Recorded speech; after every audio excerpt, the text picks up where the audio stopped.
À Kinshasa, le centre médical Kiné Congo organise une campagne de recensement des victimes de l'AVC.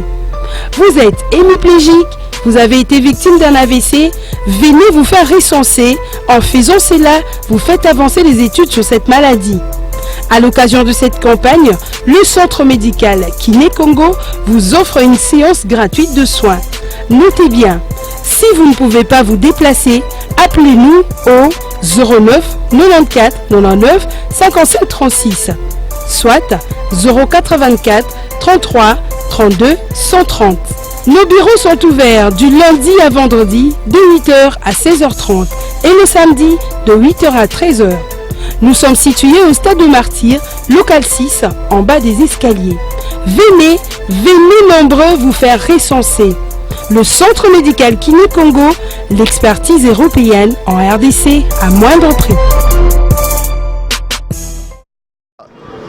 Place à notre invité principal, donc comme annoncé, nous avons dit qu'on aura nécessairement à recevoir pour vous l'évangéliste Eli Tuluka. Vous le connaissez très bien comme interprète des films nigérians. Eli, aujourd'hui, chante de l'Éternel et avec un album déjà en préparatif. Et je crois que les clips promotionnels passent dans bon nombre de chaînes de télévision. Donc vous allez peut-être aussi découvrir cet lancé. Moron Djambé, nous sommes ici à Lemba, bien reçu par notre très cher ami boutique luxe, donc boutique de luxe avec Alex, boss Alex Sangana et espace chez Naomi. Merci, bon anniversaire à vous. Naomi Ngala, je crois, c'est ça. Bon anniversaire à vous. Alors, Eli Tuluka, évangéliste, bonjour, bonsoir. Pour tous ceux qui nous suivent sur le bouquet Orao, aux États-Unis, en Europe, comment? Très bien, très bien, Angola, Nzambe, tout va bien. Ça va. D'abord, on a habité.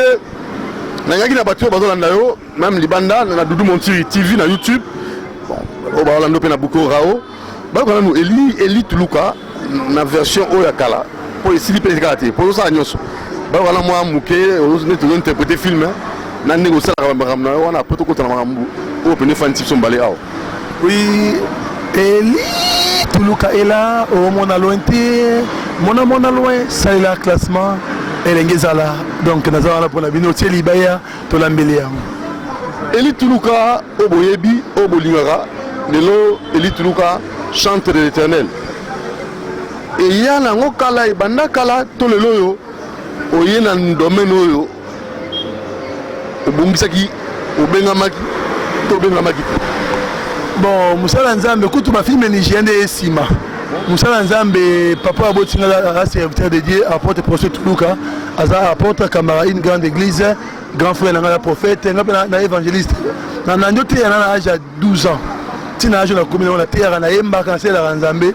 Mais pour serviteur de Dieu, il y a ma carotte et autant partout dans pasteur non. Et moi par rapport à style de vie, comportement mutu, on va déterminer mon ensemble ou pas.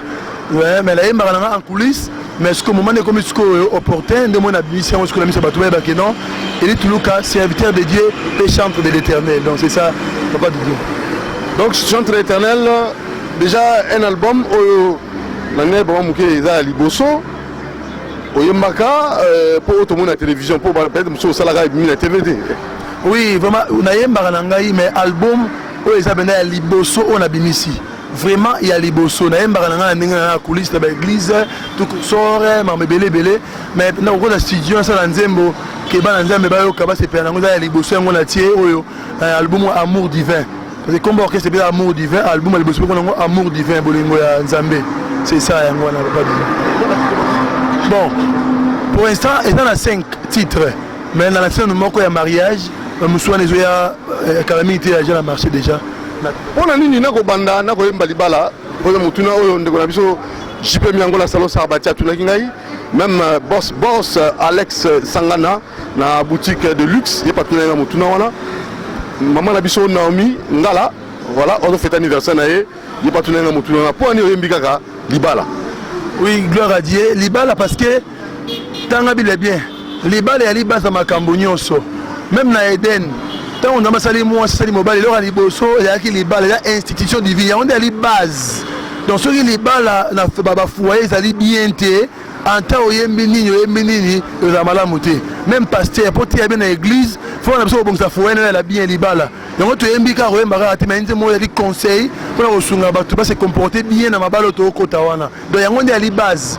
Nous avons créé bande la jeunesse. Donc on a créé mokili asali moi si mobali asangisi bango bali si bango. Yango bafana bana ba mutu na ba ina musuna e bandeli asangisi on libala après le reste roya après donc là par rapport à yango pe inspiration na beti ngane wana. Donc c'est ça papa Doudou. Voilà, déjà nous sommes les Kaboué, nous sommes testo, nous sommes comme un abisso, nous sommes testo, na boutique de luxe chez boss Alex Sangana, Nadège Tchela Madège et Alain Kiboué, on ne pas de féliciter, on a au Saraba film là bien, on interprète en bien. Naomi Mbaya, on fait anniversaire naé, Naomi Mbaya, bon anniversaire. Le président JP Miango Salon Sarbati, na Scarface Sarbati, donc Scarface Sarbati. Alors Elite Luka. Tant de clips là yo, tout le monde n'a qu'à clip, n'est-ce pas passer Moïse Mbia Salaki. Mais tu vas n'engager moko, n'engager conception, n'engager réalisation à clip. Bon, mais éviter, mais la taille à railler parce que c'est un serviteur dédié à ça, la musique à ça est né, est né la musique.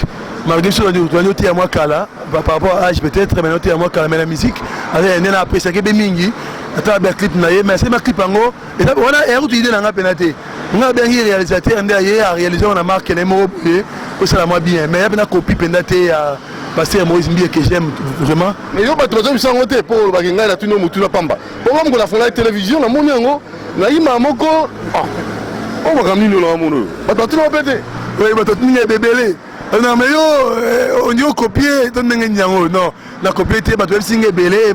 Pour un homme qui a pas Pamboli parce que il y a les colos, tout l'année la cima, et il Pamboli n'a pas passé Mozimbi qui est tout l'année la cima. Voilà, son excellence Florent Chiba, ministre de Pression Motemine à Brazzaville, donc tout l'année en clip pour que ça tire dans la zone Bara à Pamba. Amour divin, signé Eli Toulouka, suivant. Du nouveau à Kinshasa, le centre médical Kiné Congo organise une campagne de recensement des victimes de l'AVC. Vous êtes hémiplégique, vous avez été victime d'un AVC, venez vous faire recenser. En faisant cela, vous faites avancer les études sur cette maladie. À l'occasion de cette campagne, le centre médical Kiné Congo vous offre une séance gratuite de soins. Notez bien, si vous ne pouvez pas vous déplacer, appelez-nous au 09 94 99 57 36, soit 084 33 32 130. Nos bureaux sont ouverts du lundi à vendredi de 8h à 16h30 et le samedi de 8h à 13h. Nous sommes situés au stade de Martyrs, local 6, en bas des escaliers. Venez nombreux vous faire recenser. Le centre médical Kiné Congo, l'expertise européenne en RDC à moindre prix.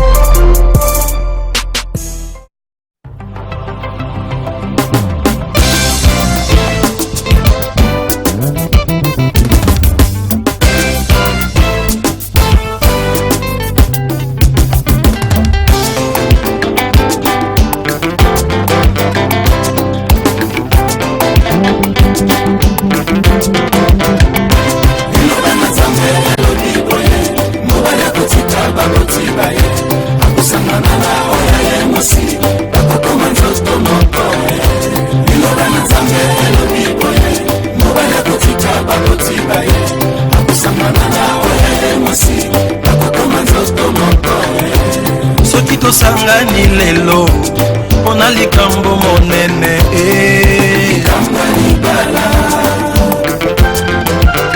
oh soki to sangani lelo ona likambo monene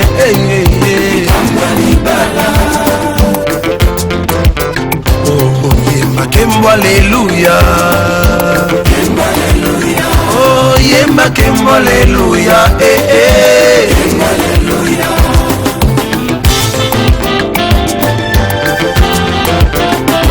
Okisi mokano na Nzambe na mokolo ya lelo pambola mie na kombo na Yesu. Okokisi mokano na Nzambe na mokolo ya lelo topambola mie na kombo na Yesu. Yemba kembo alléluia. Oh yemba kembo alléluia.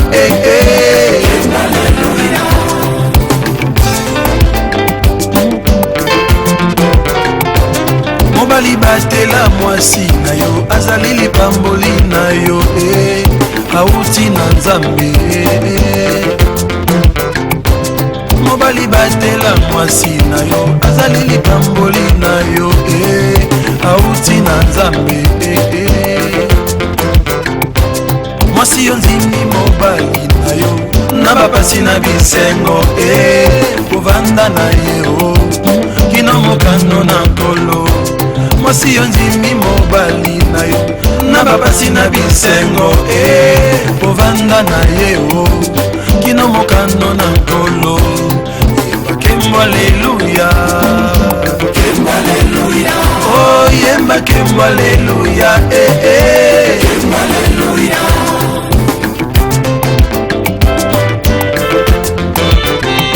Ezalaki likambo ya biso mibale lelo ekomi ya bato nyonso.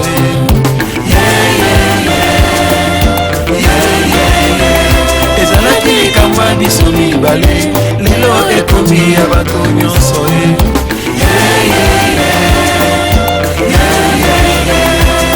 Yemba kembo alléluia. Kembo alléluia. Oh yemba kembo alléluia. Kembo alléluia. Alléluia. Alléluia mama. Alléluia. Alléluia. Ninga mobali na yo ye mama batela mwasi na yo ye papa ninga mobali na yo ye batela mwasi na yo ye yango nde bolima sembo. Alléluia. Alléluia mokonzi na Nzambe. Alléluia. Alléluia. Alléluia. Bongisa bizaleli mama, bongisa bizaleli mama, yango nde bolima sembo. Alléluia. Bongisa bizaleli mama, ninga mobali na yo ye mama, osape basemeki ye mama, osape babokilo ye yango nde libala sembo ye. Alléluia. Alléluia mama. Alléluia. Olibala mokano na Nzambe, olibala mokano na Nzambe, esengo na likolo ye kembo awa na nse ye.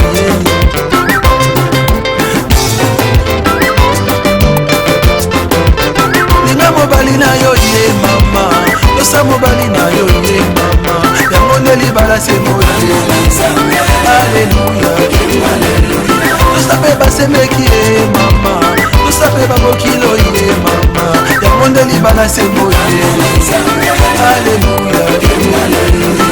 Alléluia mokonzi na ngai. Alléluia libala esengo ye. Alléluia. Alléluia. Olibala mokano na Nzambe, olibala mokano na Nzambe, esengo na likolo ye, esengo awa na se ye. Alléluia. Alléluia mama. Alléluia.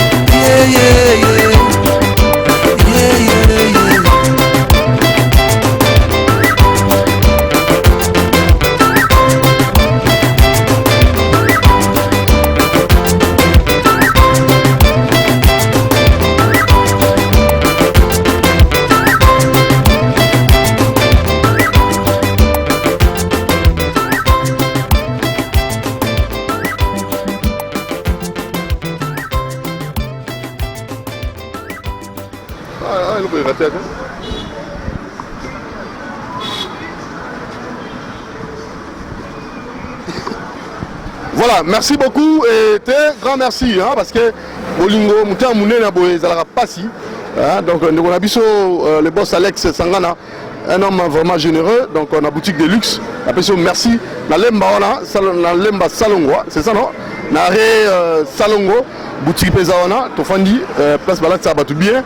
Donc voilà, t'as bien. Donc conformité Bilamba Pena à Porto. Donc Alex Sangana, Bilamba solo, on a la monarchie, on a confirmé. Merci Nayo, Alex Kiboué, merci à trop. Na de Scarface Sarbati, na président JP Mango, na Nadège Tchela, au plateau fêté anniversaire na Naomi Mbaya. Alors on a invité Eli Tuluka, Namoni, Nayoki Nzembo. Nzembo Ngoza Kitoko. En tout cas là, je ne vous flatte pas, parce que Bissot Toya très souvent sur les logos bien. Na invité sur les défauts, na invité pas l'angaï. Nga so yemi lo bien té, il a pas si peut déplacer matériel, nous montiri Moron Jambe équipe Mombe Yaboui. Donc d'abord je vous félicite pour la dernière ultime mort. Na film nigérien, bien mort sur scène, bien qu'on ait déjà na katia cause de l'église tout ça, mais pour moi c'est déjà un bon départ. Merci vraiment. Merci pour déjà l'encouragement au Pessibiso. Nabi Gananza Melongo, na les swing na bino ne bo déplacer boé. Et à sacrifice monnaie au salut au tiki vient m'amener belé. Voyez pas un simple homme. Rien quoi, inutile parce que nous avons à utile. Vous voyez, nous avons commis ça, merci beaucoup. Nous avons fait nigérien interprétant et puis ça a bien ma matière et puis ça a bien belé. Alors on a habité dans Zemboyo, nous sommes comme constat, nous avons couple, nous avons katia bato babalani. Nous sommes comme constat, bien que nous avons les bandeli, nous avons bateau bazako aspirer le bibabalana. Nous sommes comme constat, ma bala ba jeune nous milaté très souvent monsieur bagolo bango, bazako divorcer des divorces précoces. Oui, alors on a constaté que les divorce précoce, c'est ça. Cause d'ango a dit parce que on a sentiment caca. Les balles les au moins les balles les institutions divines. Tant que pour les meilleurs et pour les pires. Il faut que si maman bolingo ya solo. Bon, l'amour supporte tout. Moutona bolingo, attends moutona défaut, attends ndengeni moutona au supporter. Bolingo ya no acte ya robana te. Moutao kabelombo on peut mettre la bolingo te. Demain moutati bloga olia au na poison kufina yo. Wana era ba signe pas bolingo zali motivation pure. Pour permettre moutou à poser acte. Omoni dans libala koba na za bolingo te. Mais bolingo ya na mitema ya batu o bandima mi ya solo. Comment ils avaient pas dit bango tant ben koba na siko c'est acte ne baba kokisi o ya ki abstrait le quoi bolingo mais le comme gars qui na kuti jeune fille moi ndé bolinga ni kande ngwana likolo et si obana ni sa amour au mona moi c'est de beta ombali nda ko figa ye yana bi linga mobali na yo ye mama e batela moi sina yo ye papa e yango ne bolingo solo ye alléluia ye linga mobali na yo ye mama e batela moi sina yo e papa e yango ne bolingo solo ye mama Alléluia, ye. Olibala mokano nanzambe, olibala mokano nanza. Esengona likolo ye. Kemo awana seye mama ye. Yangwana donc linga mobile na yo, tango linga mobile na yo ofinga ete, obakele maite, osamwisa ete, atelo olia ndako ezate, o comprendre que na luka ki me azuité, to supporter. Ngomba beso lingi be mwasi na yo obatela ye, antana ba défaut na ye, o luka moyo benda ye parce ça faible, o sunga ye o meme pepe na nzambe, li ba le continuer donc nzembo wana ezapona ko sunga mabala nyoso, mama oya yo ki yango aso yango au savourer yango bobeta yango et conseiller bino tellement trop na sala ngonga moko teli inspiration nzambe ni la pesi yango pour la bino et sunga mabota nzambe. Très bien, ils ont apport contribution monnaie et évangélisation na Simaloembo. On est bon moké, aux un producteur ah au bandi boui. Bon, na producteur té ngamo na ces produits producteur comme tel a été. Toujours le casso producteur aller to sur la soki aller bien.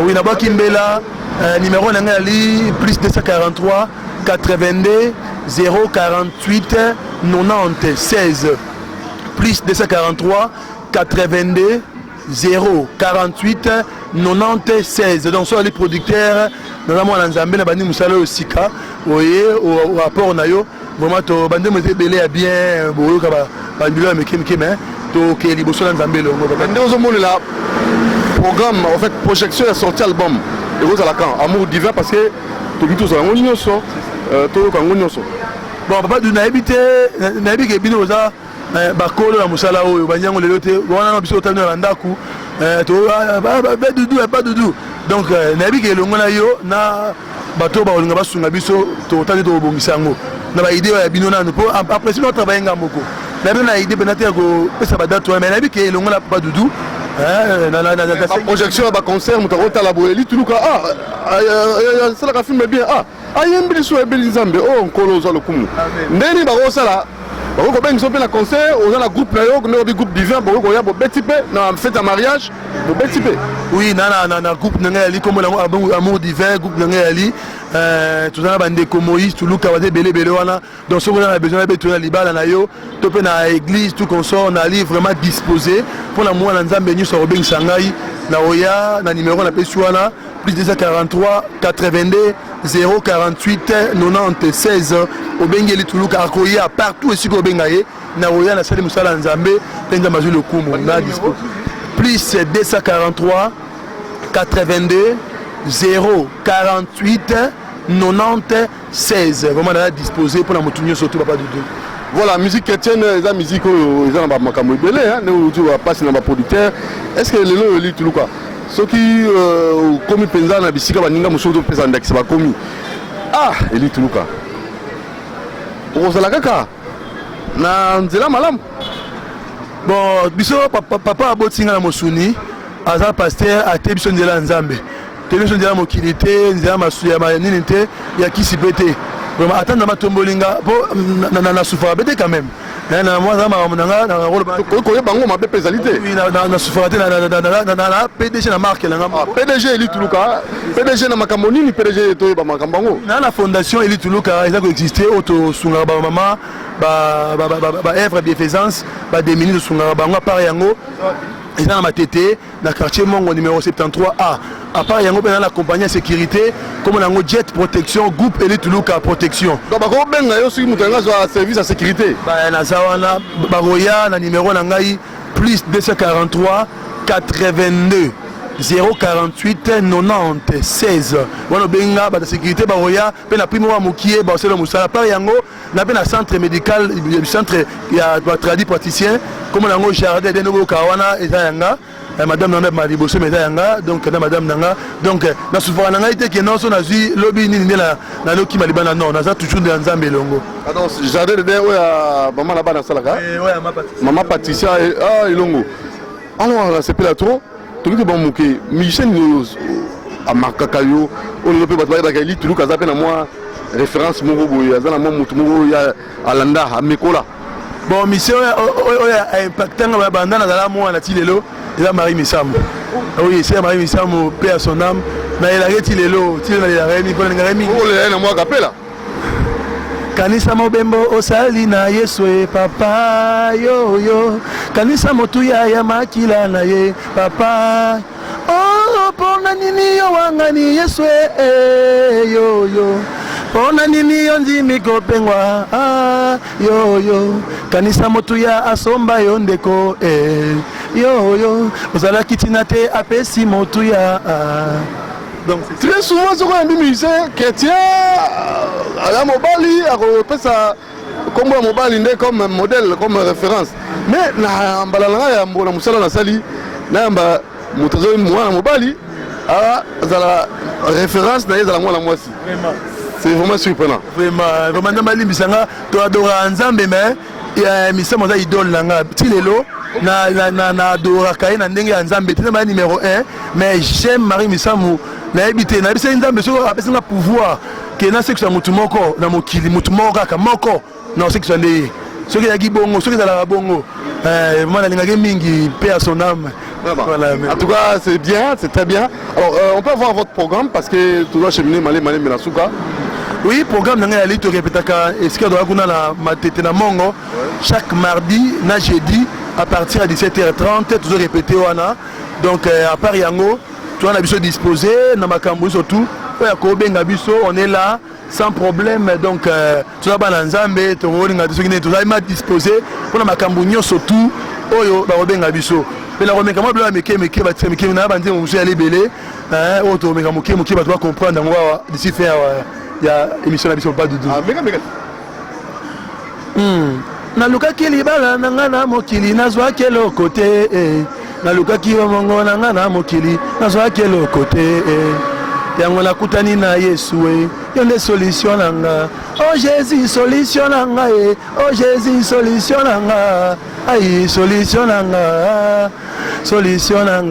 oh Jésus solution nanga mama mune solution nanga même bilo nanga ba misamu na kota la carte parce que je l'aime. À part ça, on a titre nini? On a titre nango solution. Bon, à part ça, pas solution. Non, c'est belé.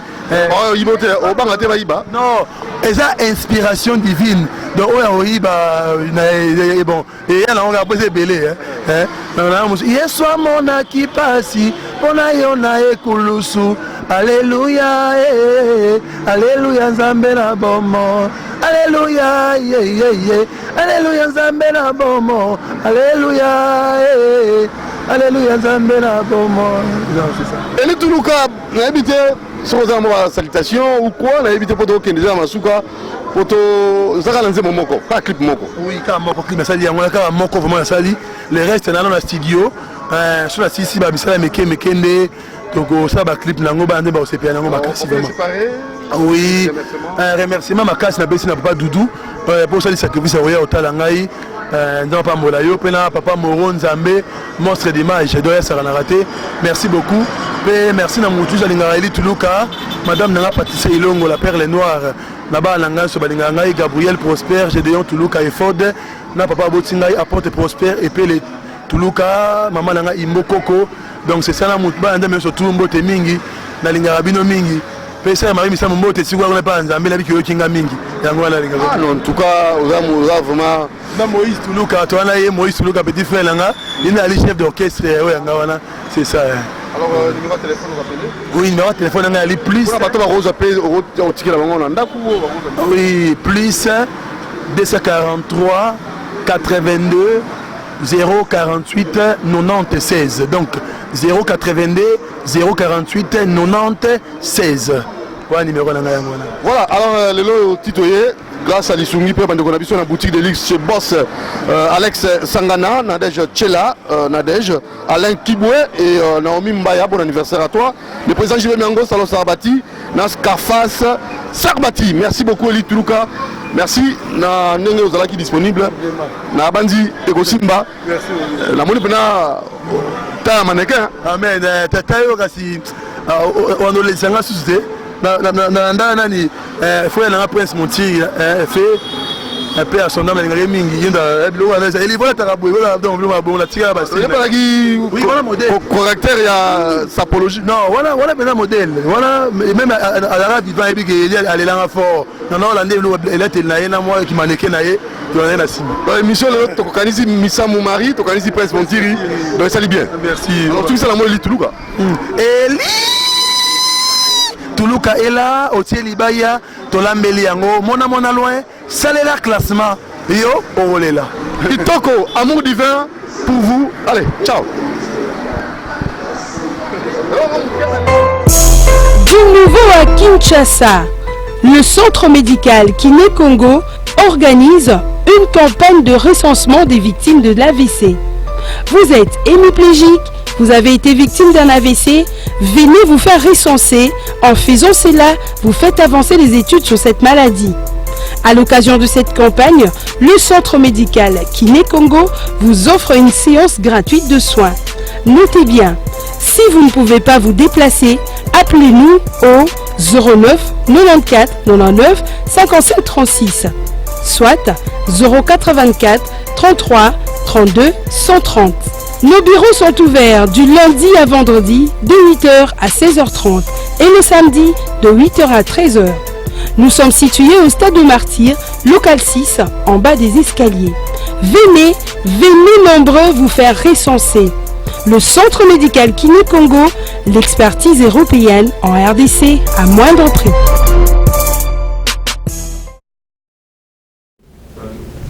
Et voilà, donc là, vous avez bel et bien suivi l'entretien que nous avait accordé Eli Toulouka, interprète du film, et maintenant là, chante l'Éternel. Donc au Congo, on peut s'attendre à tout. Hein. Donc, Moutaro Banda, Namsalamoko, Sugabadon, Bataleza Mingi, comme sous Koutae, na Akomina encore Moussou. Donc félicitations à toi, notre très cher Lituluka, et je crois, et vous allez appeler plaisir à trop, ceux qui viennent à mon zongo sérieux. Pour ça, l'Anzambe est la facilité, hein, vous allez casser. Allez, place à notre invité principal, Jean Goubal. Jean Goubal, honorable, et sur le bien honorable, après ça va justificatif et bien d'explication, bien d'inviter pourquoi, mais seulement, mais un bif honorable, Jean Goubal, toujours artiste musicien. Voilà, invité sur le Tikango. Jean Goubal, bonjour honorable. Bonjour Ndeko Nangai. La bien honorable, ton nom sur Jean Goubal, artiste. Comment on a Jean Goubal Kalala? Comment on a Yangwan? Il est honorable. Ah, honorable Nangai, si il y a un combat Jésus Yemoko. Il y a Jésus. Comment et pourquoi? Parce que dans Jésus-Christ, il n'y a pas la corruption. Dans l'homme, il y a la corruption. Alors, on ne peut pas porter des noms. Oui, c'est la contradiction. Il y a Kozalanayo. Montoisa, c'est un être de chair. La chair est corrompue, corruptible. Ok. Alors, ceux qui yomoto yamokilo, comment ça va, comme le quoi honorable, faut un akatinayo, ceux qui sont corrupteurs, to corromputés. Mais ce que vous dites, Jean Goubal, comment le rôle à côté? Je préfère Nazaraka Jean Goubal Kala. Jean Goubal Kala, la députée nationale. Ça, c'est ce que je suis vraiment. L'honorabilité, parce que dans la chair, la chair n'est pas honorable. Il y a un chair. En dehors, il y a Jidonio Soko Beta, Soko Tuna, Batoloka, Paul, Tan, Bazako, Tuni, Paul, Bengangai, Babengonania, Webso, Bengangai frère. Ata Christ Yemoura, Benga, Batuno, son frère. C'est-à-dire, ils ont rejoint des peu, archibishop, etc., pape, ils ont rejoint des tout. C'est-à-dire,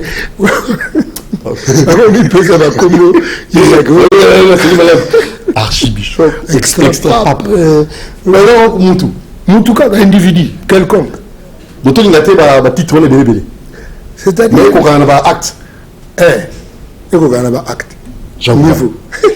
Voilà, alors, toujours artiste, on est voilà, très artiste. En fait, le fait d'être artiste, déjà la création, c'est le don gratuit de Dieu. Voilà. Voilà.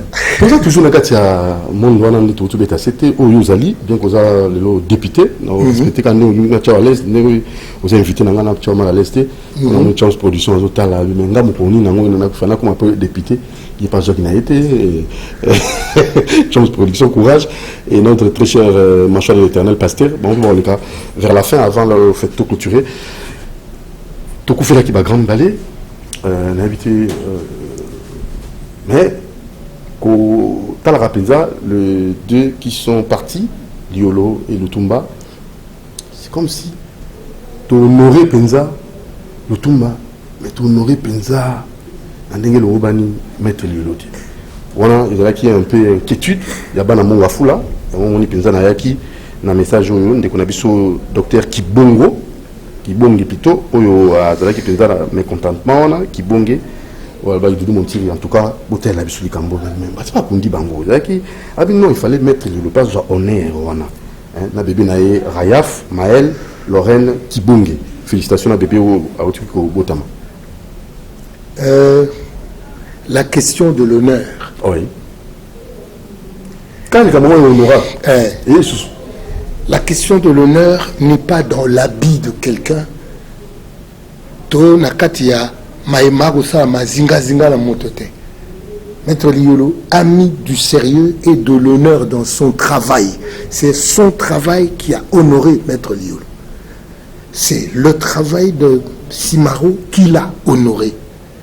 Bon, Motona Motazana, phrase ni ou quoi, testament, bagol bake, ngai so na we, bosa na ngai boui, na lingi, boum, ya pas pambate.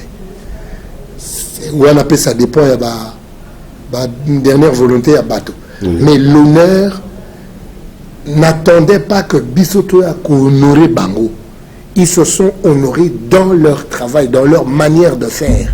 Maître Liolo a vendu le Congo à travers le monde. Simaro a vendu le Congo à travers le monde dans des œuvres positives. Parce que Lilo, nous vendons le Congo dans la négativité. Le Congo, un pays pauvre, alors que c'est le pays le plus riche du monde. le Congo un pays pauvre alors que Batobaye aussi la Congo, l'équipe Congo Nambongo, ça dénonce ces histoires-là. Alors quand on parle d'honneur, nous devons rendre hommage au travail de ces deux grands qui nous ont quittés. Ok. Voilà. Mais pour ce qui reste, c'est ça vraiment le but même, l'objectif de cette émission, pour nos artistes au Batikali, pour le lobby Congo Nabiso et Kendeka Liboso. Et nous devons vivre dans l'œuvre na bango parce que Togoloa, Togolemba, on a habité Jean Goual au PMI, au PMI. On a permis en tant qu'artiste. Oui, bon, là, t'es entre nous. On a député. Au PMI. Tu es en tant qu'artiste, on peut mater. Alors qu'il y a l'artiste. Et puis en tant que député, on peut mater. Au fait, on a déjà dans le bas pour le peuple. Les gens dans le créneau, il y a le Bélango, dans l'hémicycle. On peut mater. Si on a le bas pour l'artiste, c'est qu'il y a un artiste, mais il y a un artiste. Tel la vie pour l'artiste. Tel la vie pour l'artiste. En tant qu'artiste, c'est notre. Bagotonga baba lo ya biso kota na motel. Oui. Na kiena kuta na bata OVD na vie. Tata ba école za ba soki 5 soki 6. Baba lo soki ikomi lisi boy. Kala mingi te to kuma o tanga ba bibembe abo. Soki moyeza ibo sa dodan. OK. Te poto sa dodan komela directeur provincial, komela pays directeur général na bakiseli epe nkoma. C'est-à-dire que nous avons le directeur provincial, nous avons le directeur général, nous avons le gouverneur de la ville, nous avons la présidente de le Parlement. Nous avons agir bongo. Et puis nous avons gardé la preuve. Parce que nous avons Moussa et député Yangoua, mingi. Ils ont rappelé l'exécutif que ce qu'on a contrôlé, nous avons battu Sala, Nini Zangi. Ce qui est total, tout le monde Nini Zangi, tout le monde est tata. On dirait biloko ezangi kunek ezana libenga na yo okotunisa biloko yango te olongoli on a libenga ozongisi yango ekosa mosala ndeni des individus peuvent être plus riches que le pays. Est-ce que batandé ngo bakozongisa penza ba message nango omona mutsu balongoli asisi mandat quelques 2 ans après comme pauvre comme bakoyo ko la kozongisa à propos la pauvreté oya kasima ya mandat na tuna masala ngamo comme ne mandat landa bien de ba mo elinganaka sima ya mandat masananga manda ebisinga ke moto amesana kotia mai na tonneau madusu bongo robinet eleki le flux qui entre dans les tonneaux et l'équipe bawezo bimana madusu c'est comme mai comme kosopana na likolo là ba okata flux ezokota na tonneau lokola amesana kotika madusu e bando bima yango na sima ya mandat madusu ezobimisaka po observer la nature. C'est-à-dire que tu expliques c'est un mathématicien. Quand il demande à Masumbu. Dans toutes les questions, comment Moutako Zalanambo me berebo le kamande vidé, l'icône de vidé. Abi na mathématique t'as la flux. Maïzo kota na tonneau flux nango eleki. Robinet zo kota maï na tonneau et l'équipe ba maïzo bima ozo sointe. C'est-à-dire maï écoute bimila na likolo. Nengo mona ka. Après ça la tête. Pour fuir de côté le Québec. Voilà. Mais les gars, mais ma douce au Kangite. Et puis, monsieur, et il m'a caca. Tu as connu Zalanzala. Zalanzala. Toi, on va faire un battre dans le Sénat. On va battre dans le Sénat possibilité à pour vivre. Donc, comme il place à battre. Et je ne sais pas que le but combat. À battre. Alors, que faire maintenant pour nos artistes, pour les gens, Molobeli, aux à monde voilà avant tout domaine sous pour mettre ils ont moins débat ils ont moins analyse socio-politico-culturelle tout dans la culture tout dans le domaine en tant que député national est-ce que l'artiste est le culturel de façon générale au bas qu'il y a une révolution quand je vous avais reçu l'autre fois avec mon très cher ami là c'était Ados Ndombas investir dans l'humain. Investir dans l'humain. Voilà, l'homme, Motonaïno. Colombie, socio-politico-culturel. Quand on investit dans l'humain, on construit une culture. Oui. Quelle est la culture au Bisoto Anangona Congo? La culture de la facilité. La culture de la facilité est que Tonga et le côté na socio, na politique. Yangona na investir dans l'humain. Je ne parle pas de l'artiste, je ne parle pas des spécialités à bateau. Je parle de l'homme d'abord. Parce que c'est à partir de l'homme il faut que Tonga Moto. Or, pour que Tonga Moto, il faut classer ça bien. Classer ça bien, il faut que bâtiment. Bâtiment kakate. Pour bâtiment MP, et c'est bien. Classer ça bien, bâtiment kakate. Bâtiment kakate. Pour les habits. Nous sommes les prêches. Nous sommes là. Pasteur Azo Luka Tonga, église, il y a Makasi, il y a niveau 3, 4, 3, 5 niveaux. Mais Aza Kolunga Kosa Bilangate pour Bandimi, il y a Kasuki Bazu pas problème. Alors on tombe au hôpital, mais il y a tout ton église, bâtiment kaka. Pourquoi on a fondé la Kangi? Tezana na côté na place au Kangi non Tewana. Les Christ soit Tchadibouy. Détruisez cette église, je le reconstruirai en 3 jours. Il y a l'accès à Ami l'accès Moussa Pipoui. Baba Kansé Bamir na Bangoana. Investir dans l'humain. À l'accès beaucoup d'églises, Naza Ecclésia. C'est-à-dire le pasteur n'a pas besoin de Ndakouana. Ecclésia a atonga moto, moko, a commencé la bunzambe à moto. Voilà l'église Yangouana. Et on a un gars qui investir dans l'humain à partir de classe. Classe des Zaka bouté, il y a un bâtiment. Classe Pézali, la volonté de transmettre l'instruction et pas professeur. Volonté de la motivation. Professeur, foutama bien. C'est-à-dire que le professeur a foutama bien, azoka posa okenako transmettre savoir et pas banambo kanaye. Et ainsi, un peuple instruit devient un peuple fort. RDC loga makasi ezaka na masolo. So na kati ya mutu peno ga mutu bazo tune makamnata na bulu yeke. En fait, moi ça m'énerve. Ça m'énerve. Comment nini anglophonie eza esika ba bongisa ba téléphone to esika ba teka ba téléphone anglophonie et quoi que vous allez esika ba teka ba et c'est ça le Congolais aujourd'hui. C'est ce Congolais-là qui doit juger de l'honneur. C'est ce Congolais-là qui doit juger de l'honneur et à Maître Liolo. C'est ce Congolais-là qui doit juger. Qui a détruit ça? Qui a détruit les dirigeants.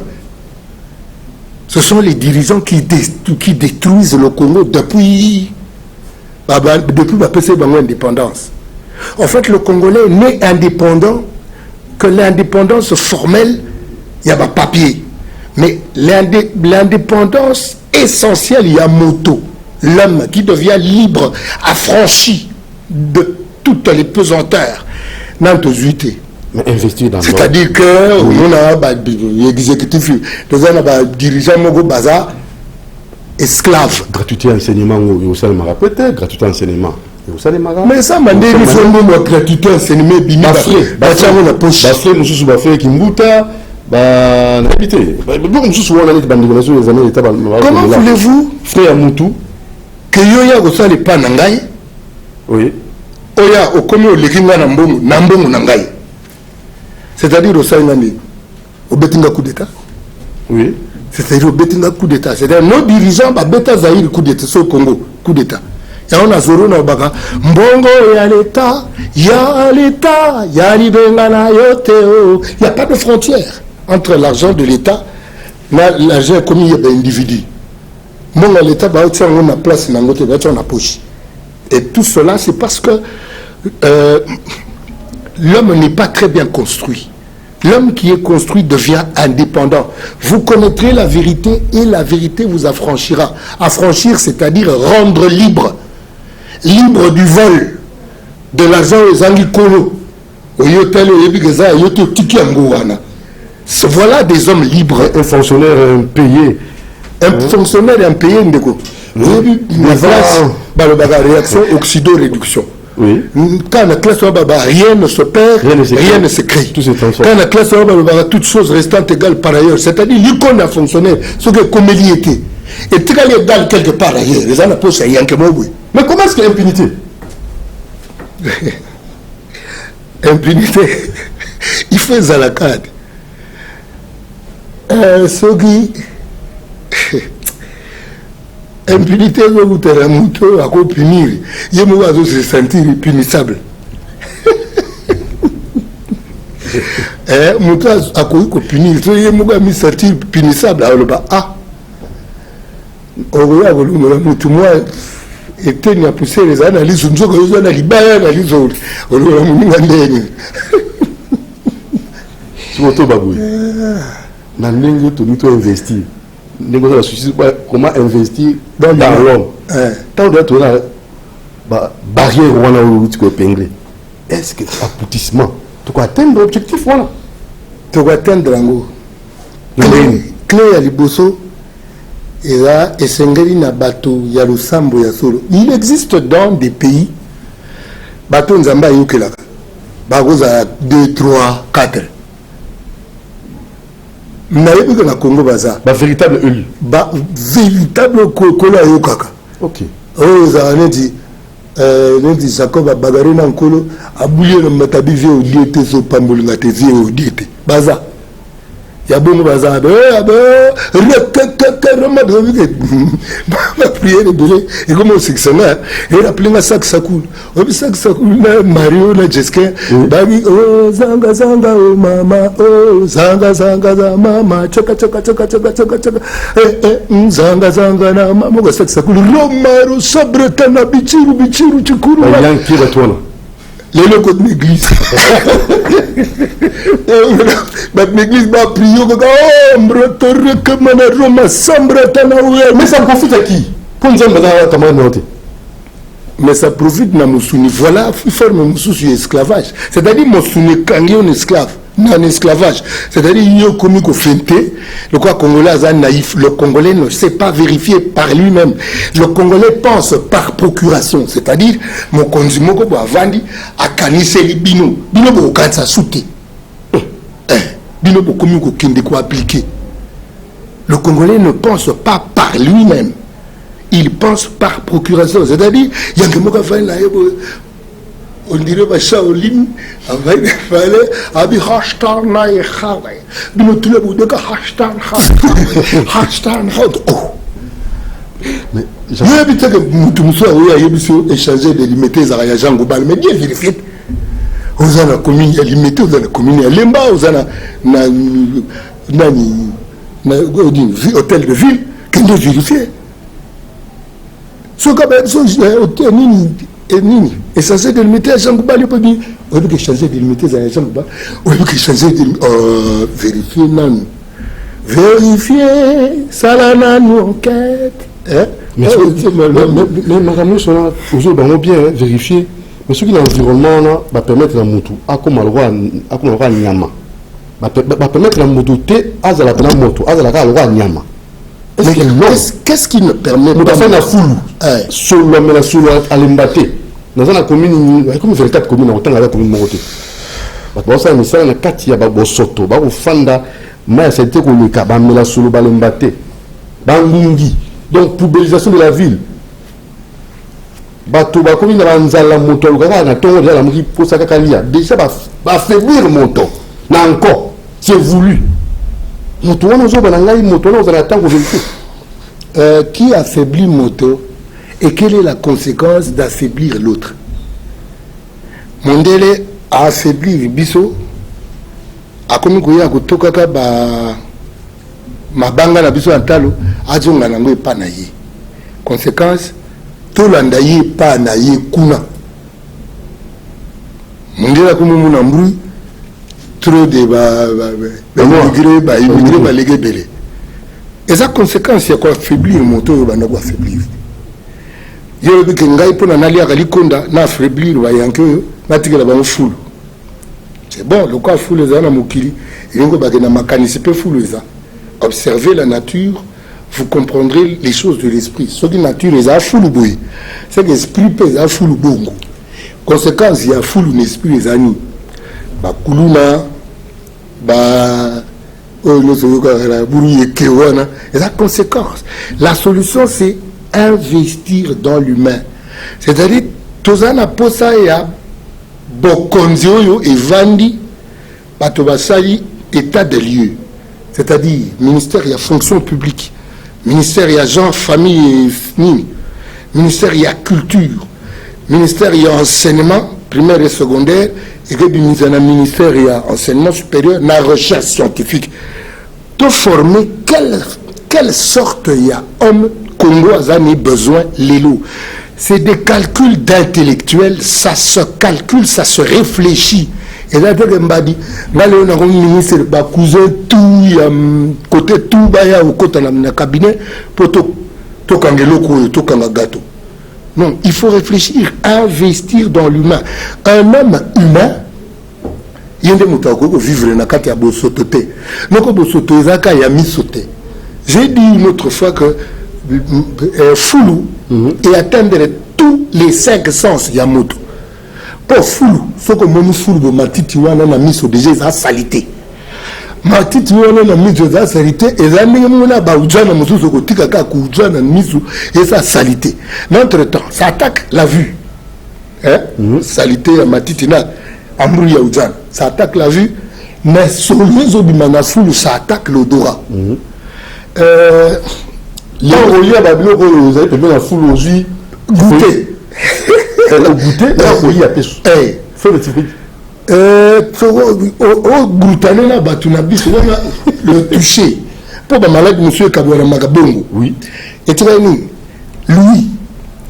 ndeko, au fond de la place, mon côté, Zambia Poli, ça n'est le côté, Minani. Et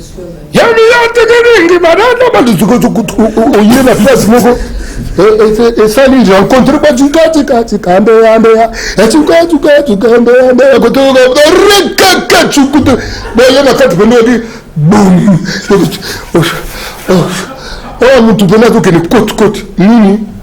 croisement ya basson et ça lui foule pollution sonore. Pollution sonore. Aux côtés de l'église, basse donc, musique est bête, on dirait que la moto à la braza. Musique ma il faut solo la nande de quoi ça peut bien naïo. Oh, ça n'a pas beau te voir. D'accord, et c'est-à-dire pour faire le cas volume yani. Ok, bon, oui, mais grand prêtre et pasteur, ça voilà, on a danger. C'est-à-dire que tu es en train de... Comme ça, tu liboma. On n'est même pas au courant que l'histoire moto est supportable à décibels. Les colonnes ont un commune débat. On n'est même pas au courant. C'est-à-dire qu'il y a prêtre... Donc, traumatisme. C'est l'air à ma bonne. L'air à ma bonne, quoi. Diacre. Donc, tu as su diacre, tu dis diacre. En tout cas... Ah, Nzambe, point la beauté à Congo. N'est-ce pas, papa? Vous la bonté? Bah, je fais pas le barabon, on attend na bango. Mais Israël, il y a un Israël. Donc, il y a aussi Congo, pendant Arabongo. Congo, il y a une forme à Israël. Il faut des bisous découvrir. Voilà un Congolais, Azamon Apoto, Azana Yakin Awa, attendez ce message, mon Kitoro, il a kiné Congo, Azali sponsor, il y a émission Oyo. À 5 000 abattuments, sur la maladie AVC. Venez vous faire recenser et vous allez recevoir une séance gratuite à la fin du recensement. Donc, vous avez la maladie, il y a AVC. Vous avez la maladie AVC. Puisque vous avez se faire enregistrer, tout va recenser Bango, il y en a entre 6. Il y a un stade de martyr pour bénéficier d'abord d'un recensement et dans un recensement, traitement, il y a Ophélie, soin il y a Ophélie. Donc, le numéro est 084 33 32 130. Le numéro, on a très rapidement 084 33 32 130. Kiné Congo, centre médical, Oyo, et Zubongo. Souci, on a. Et là, qui souci, Congolais pour AVC et comme il pambala pambala. En cas de on a biso, Guy Moutamba. Merci beaucoup pour l'initiative qui t'ouvre. L'habitude de Goubal, on les a Congolais à ceux qui disent, on a pour la consommation. Pour recenser d'abord AVC. AVC, c'est les autres qui peuvent soutenir. Il y a stress. Niveau stress. Et il m'a cassé. Oui. Maintenant, quel profil la moto à cause dans le ministère de la Culture? Ou bien, le ministère de la Culture à Kambango? Quel profil il y a moto à cause Kamba, ministère de l'État? D'abord, en général. Moto à la fois à Nanzebi, Koyeba. D'abord, il y a domaine où il y a et puis mingi bolingo ya kota moninga loka akomita la yempenza point tozala pour faire makambo ebele te. Nous avons besoin de la connaissance et de l'amour. Mon peuple périt faute de connaissance. Notre azangi bolingo akomona nzambe te. Il a mis balé. Connaissance na bolingo. D'abord, donc il y a deux choses importantes. Mais maintenant, pollution, oui, autour là-bas.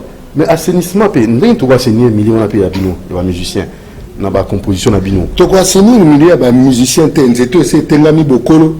Moi, je vous dis tout maquette. J'étais tengama na Bokolo fait autant j'étais tengama. Moi, je vous dis au Bukana.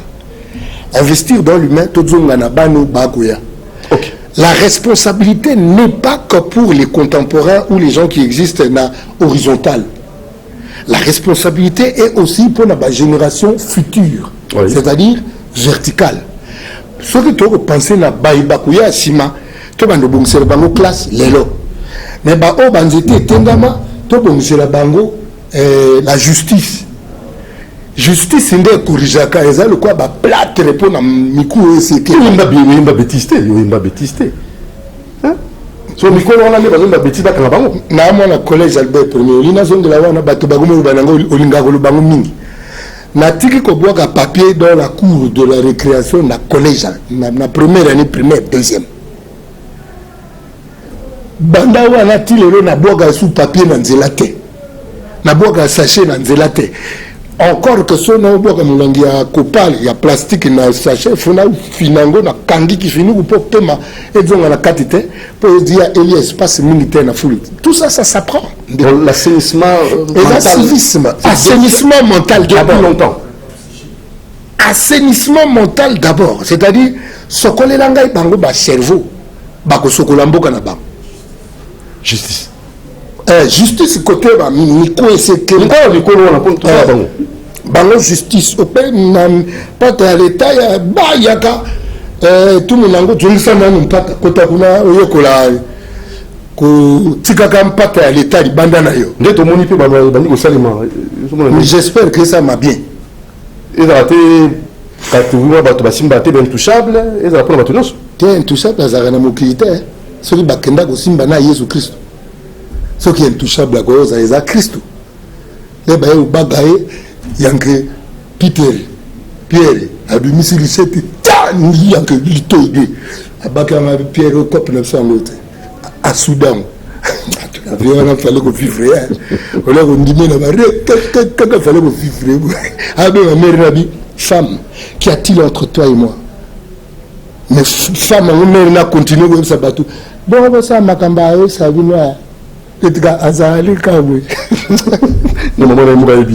Intouchable na mokili azate so basi ba toucha Christ, c'est-à-dire que na Christ intouchable ate. En fait ce qui yo moto comme ni se dire il y a ko kanisa ka goza intouchable oza malade alors que non mona ba psy que non mona ba sali na nzambe et ça ba ndeni na komi ko kanisa que na intouchable pour yo ka no za on sans permission na hémorroïde ko kita. Et mourir de quitter mais le corps il n'a pas comprendre que vous êtes touchable au crâne dans la partie nous la souffrance est mort pas si on a fait là ce que match au bout la fait là donc mais parti équipé pour la tête scanner quoi mais pas besoin que on l'a bon mingi hein et belé mais en fait il y en a le bac contrefaçon il y a congolais les loups c'est les musiciens. Les musiciens vendent l'aspect.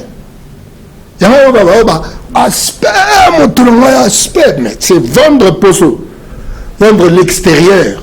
Et là, vous avez ma case, c'était ma case, c'est 8 ans à Kati. Là, si on a une discussion à débattre, Mogo Pomba dans un Mogo Yakaboul. Pomba, il faut déplacer ma brique. Pomba, on va brique. Il faut déplacer, il faut ça à 2 ans. On a 3 mois.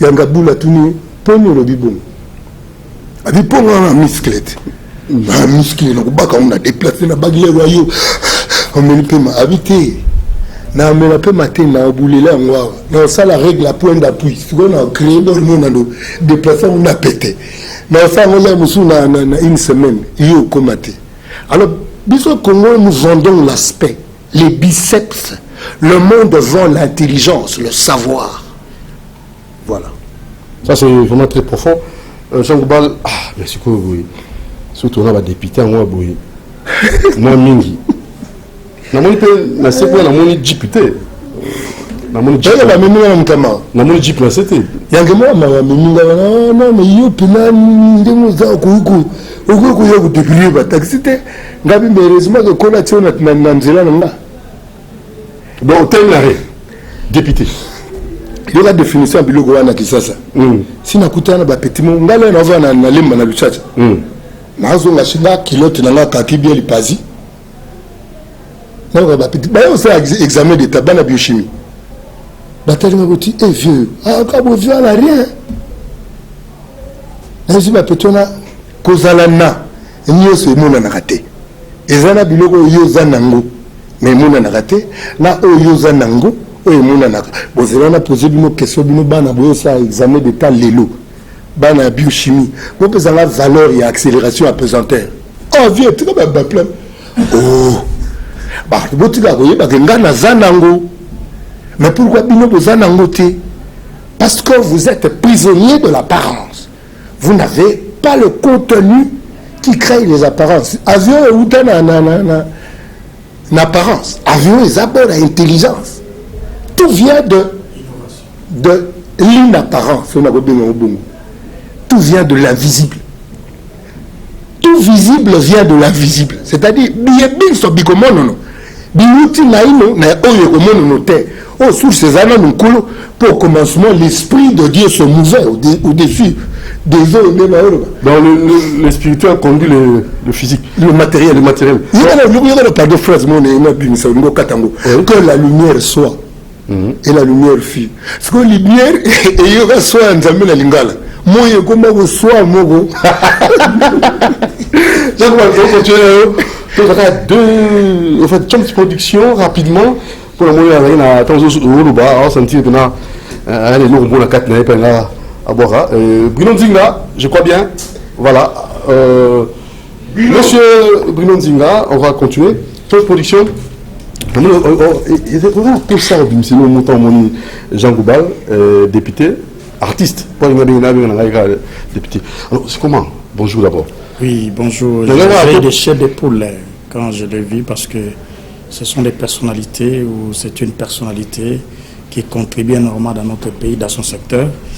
Et ce qu'il a dit, ce que je peux ajouter comme accent, le pays a besoin d'un transformateur ou des transformateurs dans chaque secteur.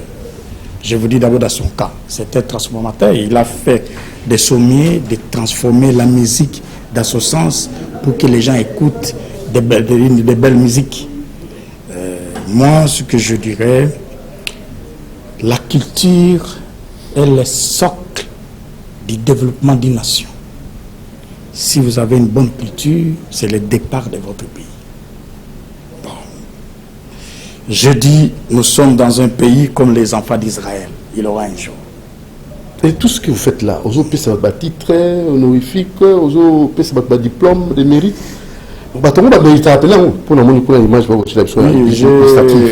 J'ai voulu cesser les désordres dans notre pays. On prime les gens par des trophées, tout consort. J'ai voulu impliquer les services de l'État. Dans chaque secteur, nous devons trouver des modèles. Malgré que je suis combattu, lorsque moi je fais ce travail-là, j'associe chaque institution. Si je voulais primer les promoteurs des écoles privées agréées, je demande aux institutions de l'État quels sont des promoteurs ou des écoles qui payent les frais scolaires dits à l'État. Parce qu'un pays qui veut le développement, il faut commencer à payer les taxes, les redevances et les impôts. Et vous pouvez transformer votre pays en payant les taxes et en montrant aux gens que voici les modèles dans son secteur. Je peux dire un mot? Non, pas du tout sur la langue, le droit français. Oui, en montrant un pays qui se veut développer doit payer des taxes, c'est vrai. Mais ces taxes-là doivent arriver à bon port et pour repenser son pays. Voilà. Exactement. Malheureusement, dans notre pays, parce que les gens comme nous, c'est difficile de nous soutenir parce que nous sommes dans le carré de la vérité. Les taxes que les gens payent, ça va aux poches des gens. Ça ne vient pas au service de l'État. Vous venez de dire, mon ami vient de dire, parce qu'il est mon grand frère en âge, moi en tant qu'opérateur culturel, il est artiste, il est mon ami aussi dans le cadre culturel. Okay. Mais c'est mon grand frère. Alors votre message est très important, là, nous devons être riches plus que l'État. Pour l'État, nous avons en matière, on fois comme riche. Mais Moutou, agomi riche, c'est un bon one à Ibinan. C'est comme Indenga Utukoloba. Yo zo sale pananga yo komi na bozu koleganga. Ok, na bozu manga. Na bozu manga. C'est une contradiction, c'est une confusion. C'est là où il y a la confusion totale dans notre groupe, dans notre pays. Alors, votre message pour clore. Pour clore, je quitte la ville de Kinshasa. Pour aller où? Pour voyager où? Non, Kozouarana, tu dis T. Parce que maintenant, vous avez quitté? Non, yo sur les UT, on a une personne comme moi. Aux élections, si tu ne me votes pas, vous devez dire que non, ces pays, nous voulons tuer ces pays.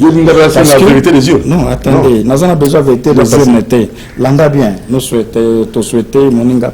Une façon seulement pour. Malinga qui n'a expliqué bien. Batuloko la biso, tous avons déjà na bateau. Ok, c'est la culture. Dans le secteur de la culture, mon ami, mon vie à l'équipe, c'est que Banzembo na ye ayemba bien. Habito tia mutoyo, li kasa muke. Ok. On comprend. Parce que nous ne sommes pas des gens tout bini na néant. C'est bateau la culture qui veut que la culture se développe. Attends les messages de production. Même pas pitié. Il faut voter mon Mbaliwana parce qu'il a apporté un plus au Parlement dans le secteur culturel. Mais non, ceux qui n'ont pas manière, c'était tout simplement pour nous expliquer parce que vous allez journalistes excellents. Mon grand préfet, le premier député dans cette province, j'ai voulu récupérer ce pouvoir. Comme ils n'ont pas compris, ce n'est pas aussi leur faute qu'ils puissent m'entendre en 2023 à Kinshasa. Mais non, le 18, il y a moi, mais pour la première fois, on a des communes reculées. Aux moments où on a des communes reculées, on a promouvoir des promoteurs des écoles privées agréées, on va foutre à moi, frais, il y a l'État. On a un vice-gouverneur qui me connaît en personne, Néo Mbungo. École Naye, à Salamaka, ça a moi dette. Vous comprenez? À foutre de sorte que, attendez, peut-être tu ne pas comprendre. Boutoulouba intouchable. Merci. J'ai transmis le dossier. J'ai écrit aux institutions compétentes. Il y a sous-division de Kissens et ma tête. Comme les gens Kissens. Ce qui est intouchable. C'est au Banga la vérité. Là, on va tout le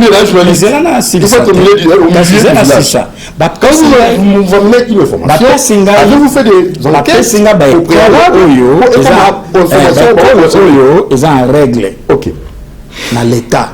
Parce que ce que vous faites à frais dit à l'État, vous poussez sous division l'État, qui est à l'école, qui est quelques ans dette.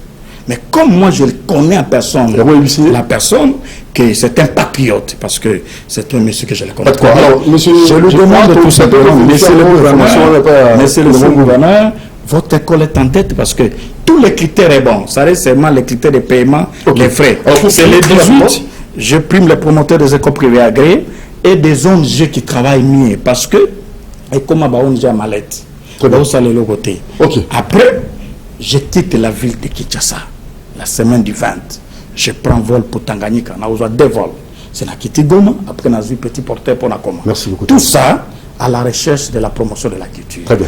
Pour terminer, que je vous remercie beaucoup, les fonds de promotion culturelle, nous souffrons. Et les artistes. Mais en fait, de la bénédiction, c'est juste pas pour parenthèse. J'ai profité de cette occasion aussi que le député national, qui je lui demande pardon parce que c'est son émission. Le fonds de promotion culturelle.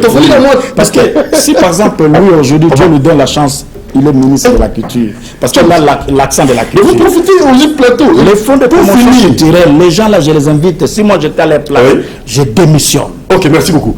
Très rapidement. Je vous remercie beaucoup. Très bien. Merci. J'avais beaucoup à parler. Non. Je viendrai les dimanches prochains. Très bien. Jean Gouval, rapidement. Randy Choms. Oui. Oloki, Mwamingi. Oui. Alobi bien. Alobi bien. Makamba Alobi est bien. Très bien. Alors, est-ce que vous continuez un album préparatif ou bien c'est comment? Maintenant, nous sommes dans le Parlement pour en inviter sous un sous-temps. La première est à l'air nous. Et puis, beaucoup de copes, beaucoup de constitution, brevier parlementaire. Ah, on livre Vous pensez à Pascal.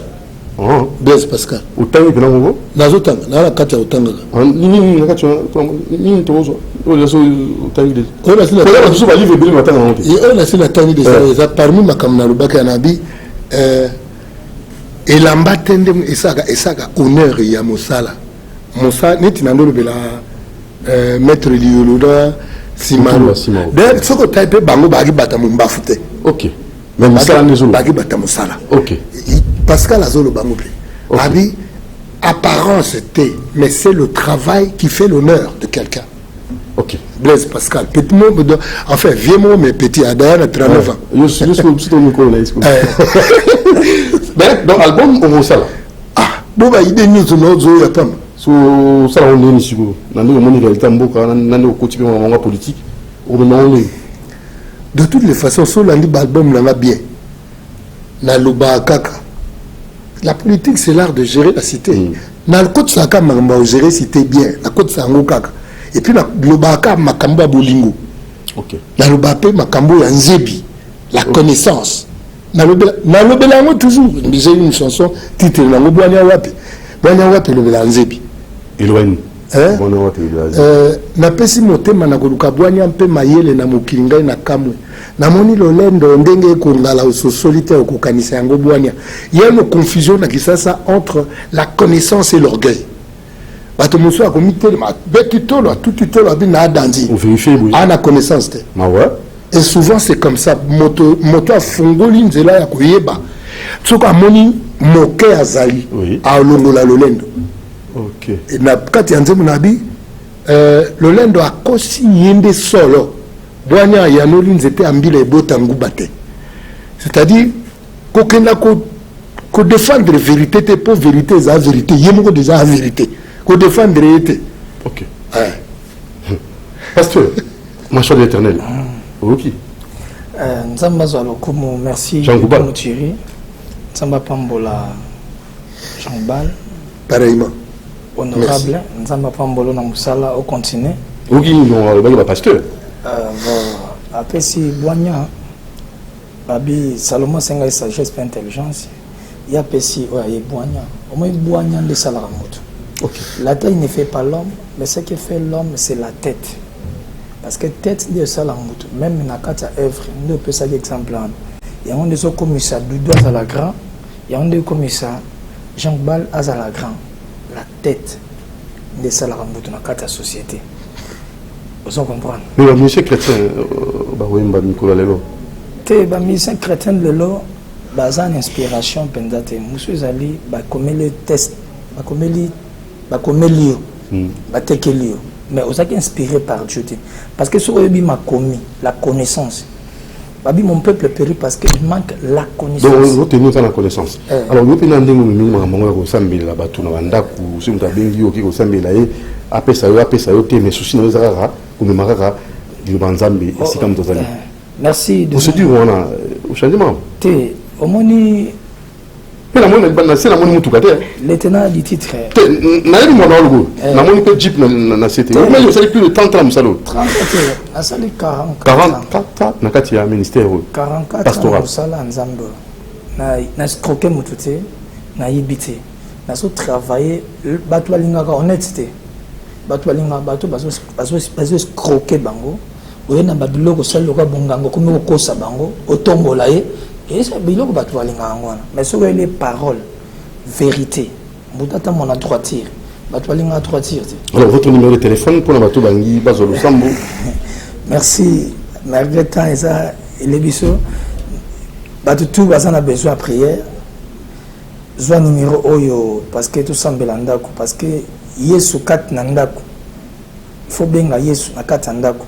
090 66 111 28 090 66 111 28 ndenge jasse yesu ayebisaki abike nazokota na kati ya ndako na yo azongisaki nyonso to azwaki azongisi azwi la prise de conscience babien malaki bato bozongisa babien malaki ya bato soki obotola ndeko natika lupango ozongisa babien malaki nzambe akobeta yo mokolo mosusu ozanga lola tambola na droitier nzambe apambola la prophétesse Abigail moi c'est un appel prophétique corps évangélique que Dieu te bénisse azana miso kangolo wana vous pasteur obala yo wana moi c'est ngai nzambe apambola pasteur Emmanuel nzambe apambola Gédéon apambola prophète Timothée évangéliste Christ pour tout pays apôtre Michel Bolong Fodi Amistramé bato nyonso bozolanda biso na République démocratique du Congo na pamboli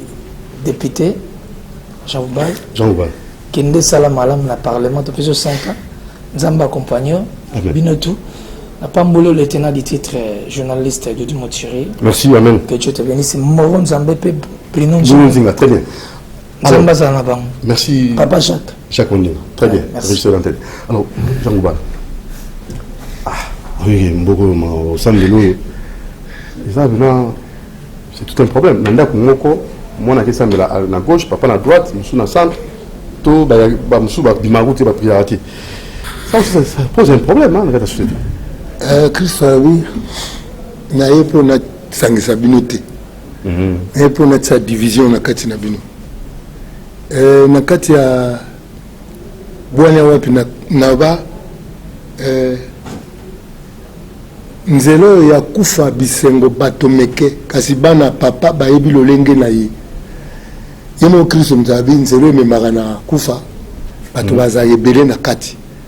Nzelo ya ngai bato baza moke po etonda nzube Kongo loko ya mboka elengi balandaka kote elengi ezali elengi ezalaka mpona nakende l'église ya machon éternel bato moke elengi ezalaka mpona nzebi te basukutaka plein elengi ezalaka mpona mosuni.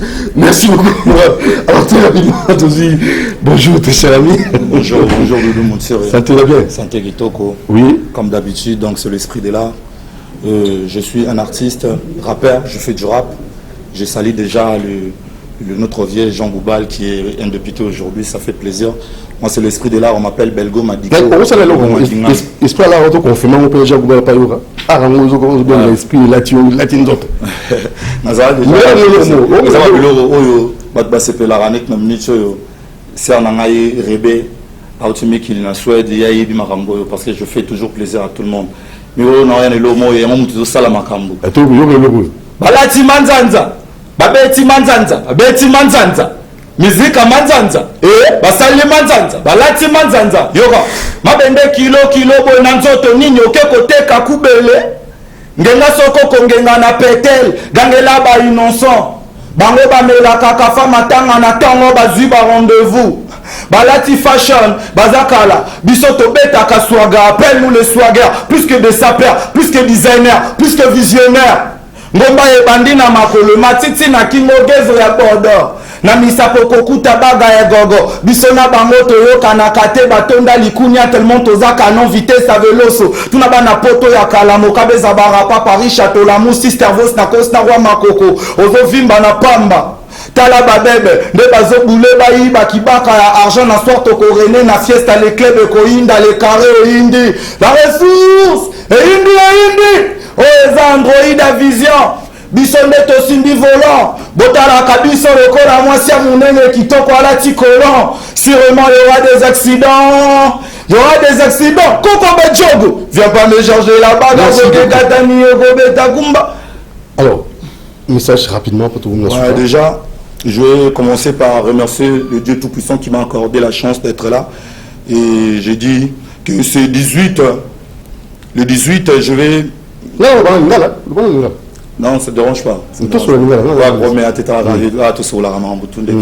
Le 18, Oyo, je serai déjà avec ma pote Nyonsoya Ipen, hip-hop, rap, comment on appelle ça, na boîte Oyo.